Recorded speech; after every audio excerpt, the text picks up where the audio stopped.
Students जी video के अंदर असां डिस्कस करने वाला आहियूं इंजाइम इनहिबिशन ते पोइ जो जेके वीडियोज़ हुयूं ॿ उन मां जेका वीडियो हुई जंहिंजे अंदर असां पढ़िया हुआसीं फैक्टर जेके इफेक्ट था कनि एंजाइम जी एक्टिविटी उन जे अंदर असां थोरो इनहिबिशन खे डिस्कस कयोसीं ऐं एलोस्टेरिक एंजाइम खे बि डिस्कस कयोसीं। उमेद तव्हांजी अगरि वीडियो ॾिठो त उहे ॻाल्हि सम्झ में आई हूंदियूं, अगरि न आयो तॾहिं बि को मसइलो न आहे। हिन वीडियो जे अंदर सभिनी शयुनि खे क्रिस्टल क्लियर कंदासीं। सभ खां पहिरीं सम्झो था इनहिबिटर छा हूंदो आहे, पोइ इंजाइम इनहिबिशन सम्झ में अची वेंदो। त हेठि लिखियलु आहे इनहिबिटर जे बारे में, चए थो हिकिड़ो सबस्टेंस हूंदो। इनहिबिटर यादि रखो, हिकिड़ो सबस्टेंस हूंदो ऐं इनहिबिटर जी सबस्टेंस जी जेका शिकिल हूंदी आहे न उहा बि लाइक दिस हूंदी अथव। ईअं जीअं सबस्ट्रेट जी शिकिल हूंदी आहे न, सबस्ट्रेट कुझु हिन शिकिल जा हूंदा आहिनि, कुझु हिन शिकिल जा हूंदा आहिनि ऐं कुझु कहिड़ी शिकिल जा, त ईअं ई हूंदी आहे कंहिंजी शिकिल सबस्ट्रेट वांगुरु ई हूंदी आहे इनहिबिटर जी शिकिल। हिकिड़ो सबस्टेंस हूंदो आहे दैट जेको reduce the activity of enzyme छा कंदो, एक्टिविटी रिड्यूस कंदो, एक्टिविटी रिड्यूस और स्टॉप बि लिखी सघो था।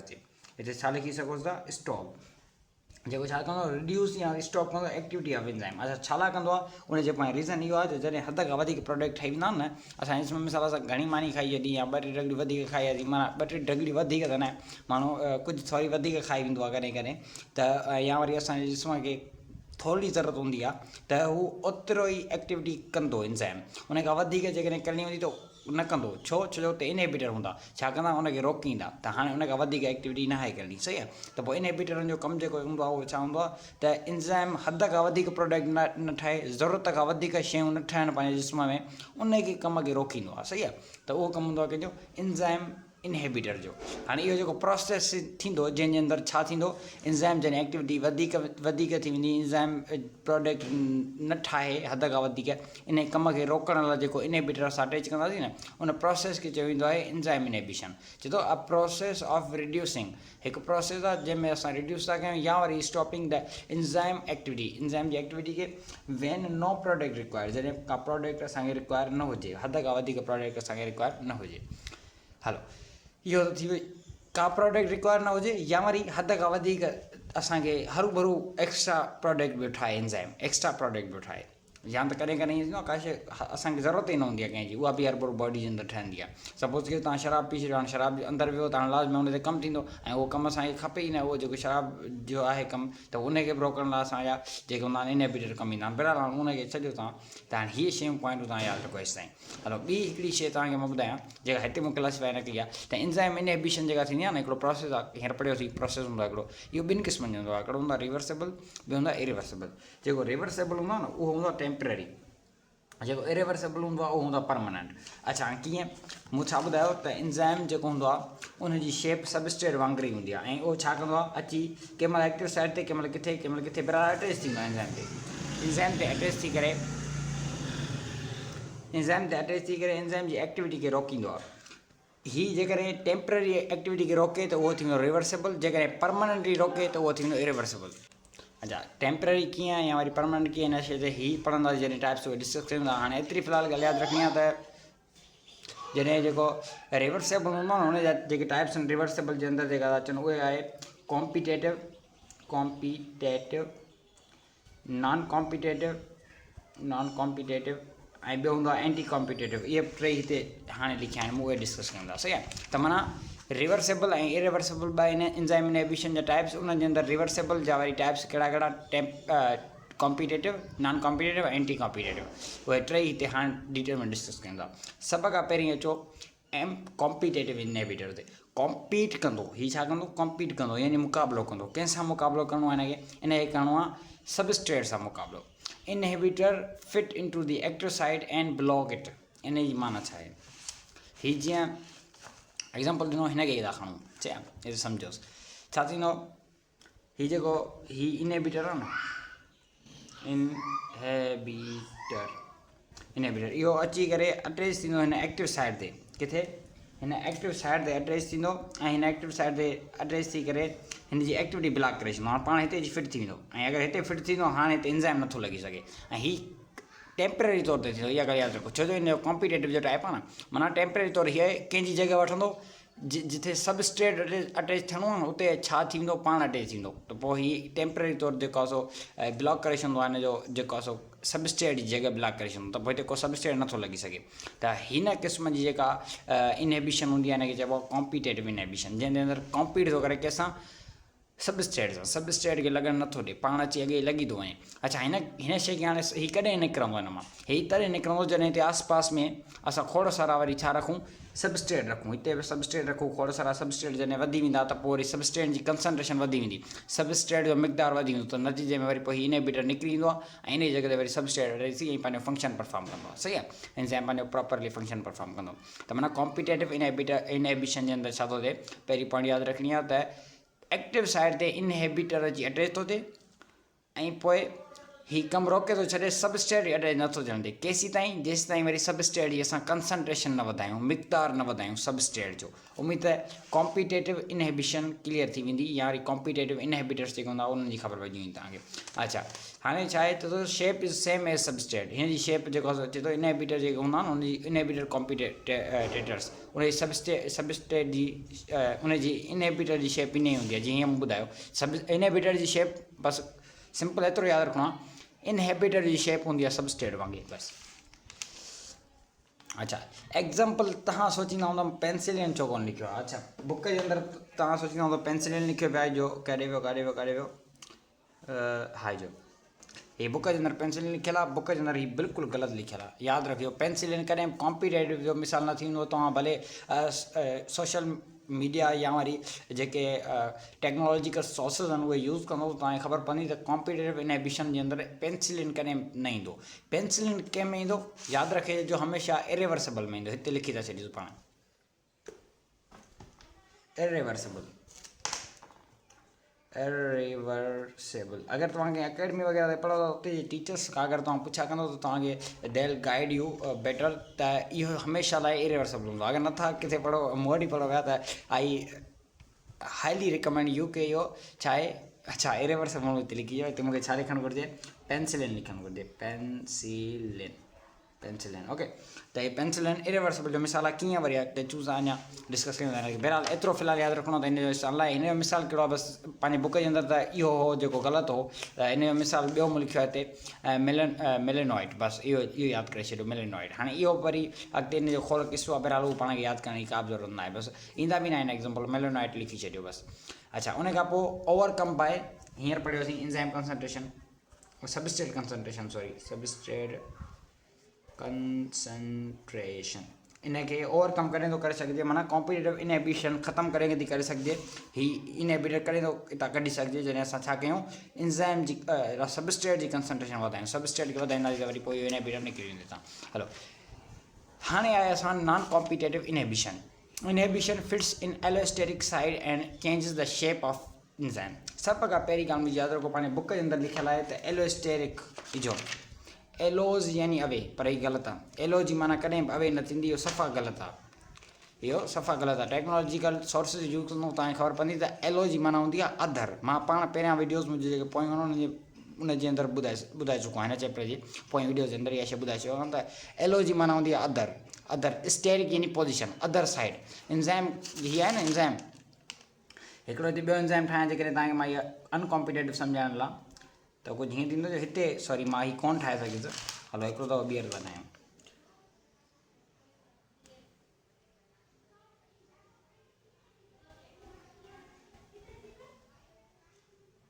हलो, हा, हीअ हाणे कुझु सही थी आहे, मुंहिंजी ड्राइंग बहितर न आहे, तव्हांखे ख़बर हूंदी आहे शइ, तव्हां जेकॾहिं वीडियो ॾिसो पिया मुंहिंजी त।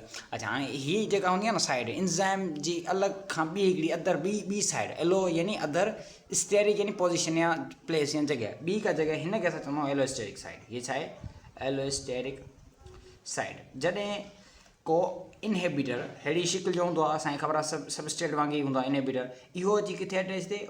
हिन ते अटैच थिए, हिन एलोस्टेरिक साइड जेका आहे न हीअ, हिन ते अटैच थी वञे ऐं हिन ते अटैच थींदो, हिते वेंदो न, हिन में अटैच थींदो, त हीअ जेका हींअर हिन जी हीअ शेप आहे, इहा हिन शेप मां कन्वर्ट थी वेंदी कंहिं ॿी शेप में, हिन जी शेप चेंज थींदी, यानी एक्टिव साइड जी शेप चेंज कंदो। हीअ जेका एक्टिव साइड आहे न हिते लॻी पिया, हिन जी शेप चेंज कंदो। ऐं हीअ मिसाल जे तौर ते हीअ एक्टिव साइड पहिरियां हीअं पे हीअ सबस्ट्रेट पे कंटेंट की, हाणे हिन जी शेप चेंज थी वेंदी। मिसाल जे तौर ते हाणे हिन जी शेप हीअं थी वञे, हीअं शेप थी वञे त हाणे हिन जे अंदरि जेके सबस्ट्रेट लॻंदा हुनजी शिकिल हेड़ी कान्हे का जो अटैच थियनि त पोइ वरी सबस्ट्रेट हिन जे अंदरि नती जे तौरु अटैच न थींदो। कॾहिं न थींदो जॾहिं को इनहिबिटर असांजे लॻाईंदासीं न एलोस्टेटिक साइड ते त पोइ हिनजी जेका एक्टिव साइड जी शेप आहे इहा चेंज थी वेंदी। यादि रखिजो शेप चेंज थी वेंदी त को सबस्ट्रेट न लॻी सघंदो, त पोइ असांजी जेका सो इंज़ाइम जो कमु इंज़ाइम जी एक्टिविटी रुकिजी वेंदी। त इहा हिकिड़ी छा आहे इंज़ाइम इनहिबिशन जो टाइप आहे। कहिड़ो? Non competitive. उमेद त नॉन कॉम्पिटेटिव सम्झ में अची वेंदो तव्हांखे। हिकिड़ो त वरी मां तव्हांखे पढ़ी ॿुधायां त इनहिबिटर फिट्स इन एलोस्टेटिक साइड। किथे थो फिट थिए? इनहिबिटर एलोस्टेटिक साइड ते थो फिट थिए। And changes the shape of enzyme सॼे जी शेप चेंज थींदी, एक्टिव साइड जी शेप चेंज थी त माना इंज़ाइम जी शेप चेंज थींदी त जेको सबस्ट्रेट पहिरियां लॻुसि पिए बार बार कमु कई पिए उहो हाणे न लॻी सघंदुसि, नतीजे तौर ते एक्टिविटी डिक्रीज़ थी वेंदी या वरी स्टॉप थी वेंदी। हलो, पर इहा टेम्पररी तौर ते थींदी आहे। वरी कुझु टाइम खां पोइ छा थींदो, इहा आस्ते निकिरी वेंदुसि इनहिबिटर। जीअं निकिरंदो त वरी पोइ जेको शेप साॻी थींदी, साॻी शेप थींदी, सबस्ट्रेट लॻंदो ऐं कमु जारी रहंदो।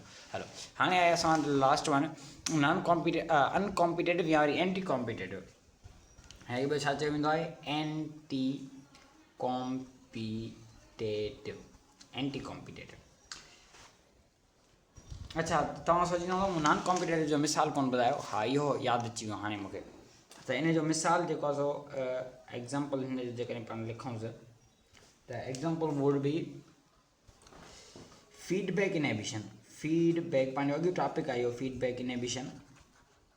पर मां हिते तव्हांखे कुझु न कुझु ॿुधाईंदुसि हिन जे बारे में। फीडबैक इनहिबिशन छा हूंदो आहे, मां ईअं जनरली तव्हांखे ॿुधायां थो त मिसाल जे तौर ते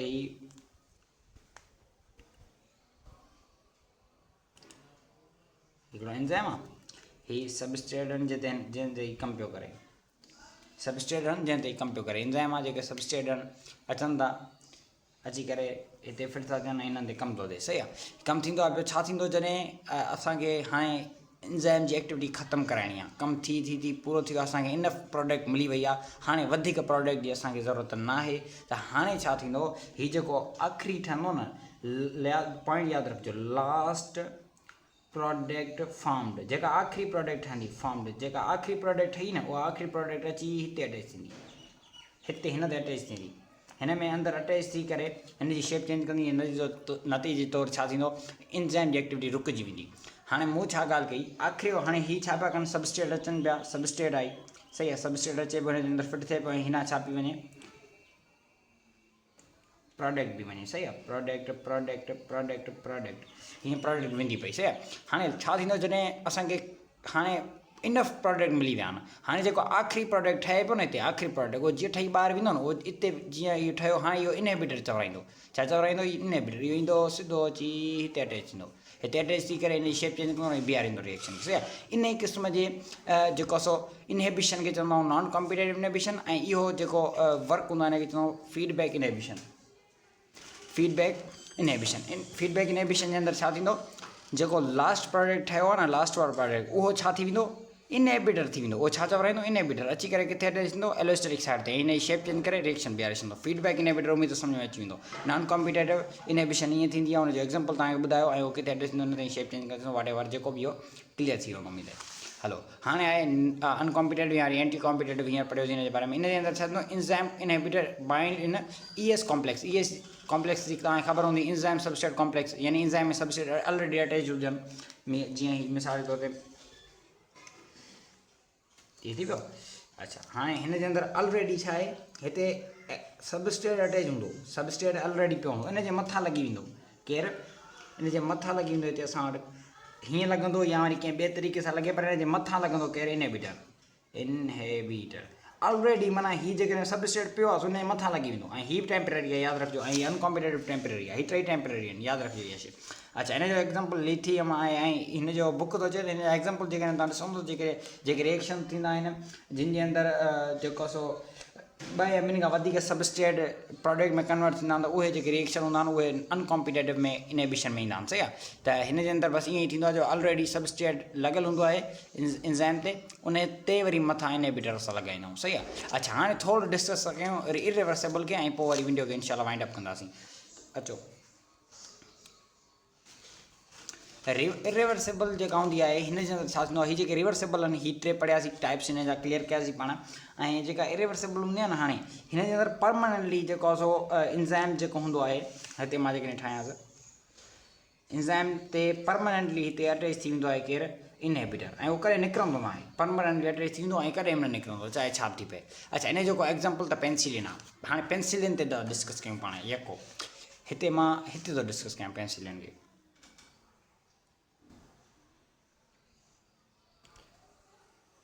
सही आहे माना इहा शइ हीअं थी अचे हिन सां अटैच आहे। हिते सॼो पाण छा था कयूं इरिवर्सिबल रिएक्शन खे था डिस्कस कयूं। सही आहे। हाणे ॾिसो त पेंसिलिन जेका आहे सभ खां पहिरीं त आहे छा पेंसिलिन। पेंसिलिन यादि रखिणो आहे त इहा हिकिड़ी एंटीबायोटिक आहे। एंटीबायोटिक आहे ठहियल छाजी हूंदी आहे फंजी जी ठहियल हूंदी आहे। यादि रखिजो फंजी जी ठहियल हूंदी आहे। प्रोजेक्शन कंहिंजी आहे फंजी जी ठहियल करे छा थी अचो ॾिसोसि। पेंसिलिन हिकिड़ी एंटीबायोटिक आहे। एंटीबायोटिक छा हूंदी आहे जेका असां जेका सूर दर्द ख़तमु करे। सही आहे मल्टीपल जेको फंक्शन हूंदा आहिनि हुनजे बॉडी में सूर वग़ैरह ख़तमु कंदी आहे। त हीअ जॾहिं असां पेंसिलिन बॉडी जे अंदरि इंटेक कंदा आहियूं न बॉडी में जेके बैक्टीरिया हूंदा न बैक्टीरिया यादि रखिजो बैक्टीरिया जी जेका सेल वॉल हूंदी आहे न बैक्टीरिया जी जेका सेल वॉल हिन सेल वाल खे हिकिड़ो एंजाइम ठाहींदो आहे। हिकिड़ो एंजाइम हिन सेल वाल खे ठाहींदो आहे उनजो नालो मां ॿुधायां थो हिते एंजाइम हिकिड़ो हूंदो आहे। हाणे मूं छा ॿुधायो हेसि ताईं पेंसिलिन हिकिड़ी एंटीबायोटिक आहे जेका केरु ठाहींदो आहे फंजी ठाहींदो आहे माना फंजी जी ठहियल हूंदी आहे। बसि एतिरो यादि रखो फंजी जी ठहियल हूंदी आहे। कंदी छा आहे जेके बैक्टीरिया हूंदा न बैक्टीरिया उनजे अंदरि जेका सेल वाल हूंदी आहे न सेल वाल उहा जेका सेल वाल हूंदी आहे केरु ठाहींदो आहे उहे ठाहींदा आहिनि एंजाइम। प्रोटीन जी ठहियल हूंदी यानी एंजाइम ई ठाहींदा। एंजाइम कहिड़ा यादि रखी छॾिजो त एंजाइम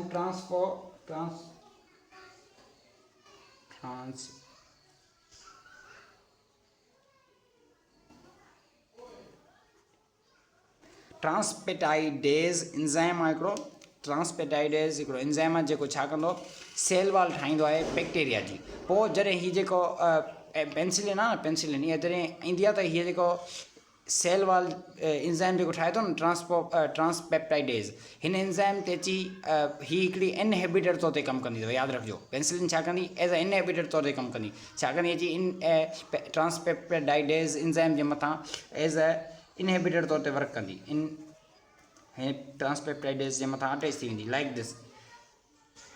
जेकर मां हिते ठाहियां हा हीअ ठहियल आहे न त हीअ जीअं हीअ इनहिबिटर लॻो पियो आहे न हिते अची अटैच थी वेंदी। हीअ छा आहे पेंसिलिन सपोज़ कयो लॻी पई आहे हिते अची परमानेंटली तौर ते अटैच थींदी ऐं जेकॾहिं हिते परमानेंटली तौर अटैच थी वई हाणे एंजाइम जे मथां अटैच थी वई आहे।